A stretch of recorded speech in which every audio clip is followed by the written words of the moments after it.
just handing you this jersey giveaway. Oh, thank you. On it. All This right. is for you to keep. I get to keep this one, huh? Yeah. Nice. Thoughts on the jersey, the logo. You know. We had a San Jose Earthquakes. I think it was what, 70s, right? Black, red, the whole bit. Everybody remembers them, or us old timers remember them. When you have a team or an organization that already exists, that has a fan base, that has people who remember, it's like, what do you do? And if you think about the San Jose City logo, that's a gold sun thing behind it, right? So that original logo picked up the blue. What is gray here had the sun color in it, so that was gold. So it was blue and gold with the black and white with the soccer ball. So again, a lot of times when I'm working on logos, I am usually trying to tie, historical things or little things in it. So, that sun represents you're in San Jose. That's the city logo and the whole bit. And so let's incorporate that. And so as I'm going through these things and I'm looking at it, when it comes to colors and those types of things,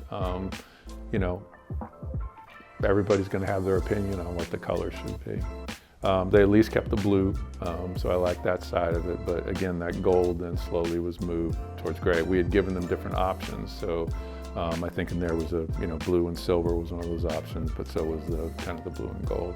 Logos in sports, and particularly before, in terms of our approach, is they were usually meant to represent a team or an area, but not necessarily an attitude, and recognize that you were creating something that was, bigger than just your sport. And so, this is kind of the approach that we take on all of the stuff that we do. One of the things for me was we need to have more people of color involved in sports at every level. What you're used to seeing is the athletes. You see the people out front. And so a lot of people assume, oh, no, sports, it's okay. We've seen a lot of minority representation.